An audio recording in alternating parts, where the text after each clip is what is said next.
So this is going to be my annual Who Manchester United Should Sign series, where I make a load of sensible recommendations for United to sign in the summer, and then they don't sign any of them. But because there is a lot of ambiguity surrounding United's ownership and exactly how much money United can spend this summer, I'm going to be doing a summer transfer window but for 3 different scenarios. The first will be a dream transfer window for if the Qatari investment fund take over the club before the start of the window. The second will be a bottom of the barrel bargain basement transfer window for if the Glazers stay and decide that a club with the 3rd highest revenue in world football can't spend as much as other top clubs. And the third will be a more realistic middle ground between the two. But before we look at players to bring in, we've obviously got to look at who we can sell and what sort of money we can bring in to then reinvest in the squad. And so this episode will be focused on who United should be looking to sell this summer. We'll begin with the obvious players who have to be moved on. David De Gea, his contract is up at the end of the season, and I really can't see any scenario where re-signing him would be a good idea. He doesn't suit what Ten Hag and United need as a keeper,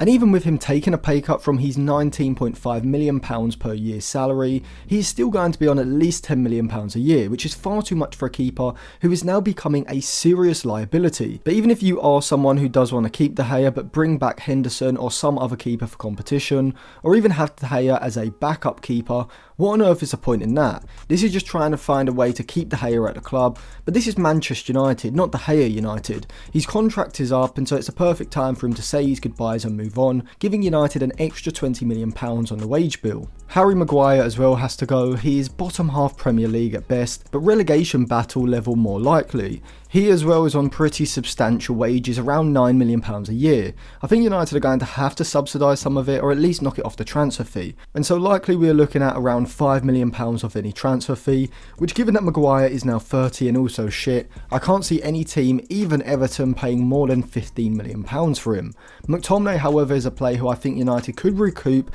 quite a bit of money for. He is 26 years old, and whilst he certainly isn't United level, I do think he is capable of being a starter for a lower table Premier League club, and given that he also qualifies as a homegrown player and has 2 years left on his current contract, I think United can get around £25 million for McTominay. So if those 3 gone alone, we've already brought in around £40 million and gotten around £30 million off the wage bill, but we can't stop there. Dean Henderson to me is a good Premier League level goalkeeper and would be a good option for most teams like Leeds, West Ham, etc. But I just don't think he is Manchester United level, and you can see this from his FB Ref report, as whilst he would be a significant improvement on De Gea in terms of his cross-claiming and sweeping, as well as being a better overall ball-playing keeper as well, he isn't as good as De Gea in terms of his shot-stopping ranking in just the 23rd percentile, with a pretty poor post-shot XG minus goals allowed of minus 0.23 per 90. And whilst Henderson like De Gea does have the ability to make these very impressive saves, particularly double saves just from watching him alone,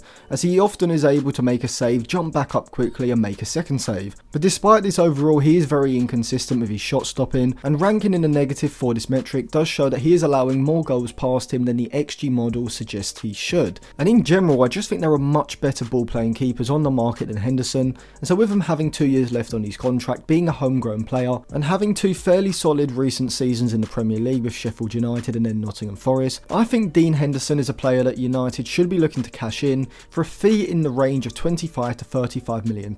which can then be reinvested into a David De Gea upgrade. Anthony Elanga is definitely another player who United should be looking to move on. He is only 21 years old, and whilst definitely not being at United's level, I think he could actually make a pretty good Premier League wing-back in the next few seasons. Having that winger-like ball-carrying ability combined with a fairly promising finishing ability in front of goal, which whilst definitely does need refinement, could certainly be an asset for a lower-table Premier League side. And I think with him also counting as a homegrown player, United could probably get between £15 and £20 million for him this summer. And now we move on to Donny van der Beek, a player who was wildly overrated when he was signed for United, not necessarily all his own fault as he was completely misprofiled as a player. United needed either a deeper line playmaker or a ball winner in the summer of 2020, and for some reason the brainiacs of Solskjaer and the United recruitment team brought in Donny van der Beek, who clearly was a player who played between the lines of the opposition's midfield and defence, almost as a second striker, which meant that he wasn't going to be a starter whilst Fernandes was in the team,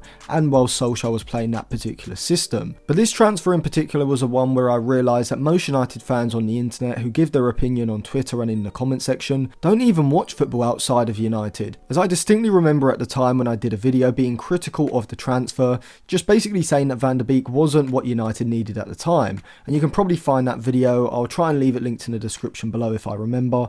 And people were wholeheartedly confident that Van der Beek was capable of coming in and playing alongside either McTominay or Fred in a double pivot, with Bruno Fernandes ahead, which if you even watch Van der Beek in the slightest at Ajax, you'll know wasn't his best role at all. And so to me, Van der Beek was always destined for failure at United, particularly coming in under Solskjaer, who frankly alongside the staff around him really held the club back several years. But I won't get into that in this video. Van der Beek still has 2 years left on his United contract, with the club having an option of a third, and so United should still be able to bring in around £25 million for him, as well as shifting £6.2 million off the wage books. So before we go any further, let's look at what we've managed to recoup so far. In terms of transfer fees, we've got £15 million for Maguire, £25 million for McTominay, £25 million for Van der Beek, £30 for Henderson, and £15 for Elanga makes around £100 to £110 million, plus about £40 to £45 million off the wage bill as well. But we aren't stopping there. Tellers, Bailly and Brandon Williams epitomise the term deadwood, and United can probably get in around £5 million for each on average, bringing in around £15 million and getting around £5 to £10 million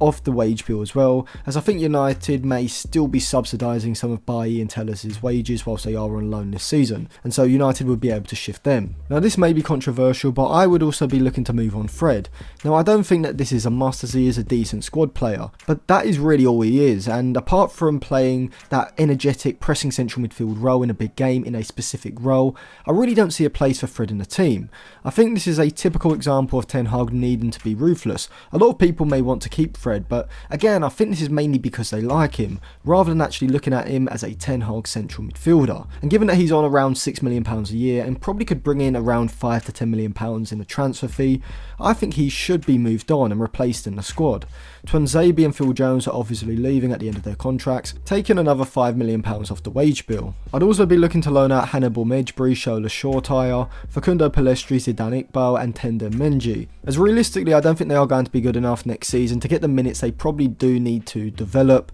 and so I think a year loan, preferably not to the Championship, would be my plan going forward for all of them. I will do a whole analysis video, not just on Manchester United's youngsters but also on the other super clubs youngsters as well, rating them all and giving my overall opinion on how they will develop. So if you want to see that video, let me know in the comments, and subscribe and click the bell so you do get notified when it is released. But now we move on to the controversial decisions regarding Weghorst and Sabitzer. I wouldn't re-sign either, but for different reasons. For me, Weghorst is just not Manchester United standard, and I don't even think he's Premier League standard. But people will say that he provides a lot out of possession, and I would say that he's a striker for Manchester United, not a striker for Bolton, doing a job up front in the third round of the FA Cup. In my opinion, there really shouldn't be any debate about whether Weghorst gets signed on a permanent deal, whereas I guess there can be some debate with Sabitzer. However, once you factor in that he is 29, likely going to cost £20 million or so, and isn't really the type of central midfielder that United need, I really don't see the point in re-signing him. And now we come on to Mason Greenwood. Yes, he'll likely be returning to United for pre-season, however there is a debate about what to do with him, and I was pretty unsure until I heard Mark Goldbridge give what I thought was actually the perfect solution. If I can find the clip I'll insert it, but in a nutshell he basically suggested that because Greenwood still has 2 years left on his United contract, and there are reports that Italian clubs like AC Milan, Roma and Juventus are all interested in potentially signing Greenwood, that United should loan Greenwood to one of these clubs, likely Juventus I would say, following the logic that if he does well and public opinion changes and he can come back next summer, having a year of football back under his belt and still a year left on his contract. If he does well and public opinion doesn't change and United think it's better to move him on, then he still has a year left on his contract and so can be sold for a fee, probably at least £15 to £20 million. And so realistically, United with a £0 million net spend could still spend around £115 to £125 million just from the players they sell. But the reality of the situation is that United have to sell, not just to raise money for incomings, but also because I think it's healthy in general to have a shedding of the deadwood every summer or two. If United do want to be a super club, which always has to be the aim, then the squad building approach has to be one of a super club. If you look at what the likes of Manchester City and Real Madrid do so well, it's not just who they buy, but also who and when they sell. Look at the likes of Ferran Torres, Leroy Sané, João Cancelo, Raheem Sterling, Alexander Zinchenko and Gabriel Jesus, all players who are top level in their own right, but were seen as dispensable squad players by Guardiola, and all of those players are levels above the likes of Fred, McTominay, Elanga, Maguire and Martial, who are the United squad players filling those roles at the moment. And the reason why Pep allowed all of these players to move on is because he recognises the importance of using the transfer market to constantly improve and freshen up the squad. Bringing in younger and hungrier players keeps the team's forward momentum going, whereas having the same players around for too long can breed a type of half complacency, half natural decline, which is the systemic problem at Liverpool at the moment and was the case at Barcelona, even during the last few seasons when Messi was there. And so United need to get in the habit of having a constant but steady supply of players to sell each summer, maybe around 4 or 6 around the £5 to £10 million range, 2 or 3 in that £15 million to £20 million range, and 1 or 2 £30 to £40 million players as well. At the moment I can only really see Dean Henderson and maybe Mason Greenwood having any chance of qualifying for that top category, as I think United should keep hold of Jadon Sancho for at least one more season. McTominay could possibly touch £30 million, but would be at least 20 million, Elanga maybe up to £20 million, and Van der Beek's value has definitely fallen around that as well, but compared to Chelsea and City, United like Liverpool and Tottenham have fallen behind in this department. United, but Ten Hag himself also, has to have the mentality that every player in the squad should have the ability to be a starter for a sustained period of time, rather than having players like Weghorst, Sabitzer, Fred, Elanga and even Martial, who definitely can be found to be missing something when they have sustained periods in the starting 11.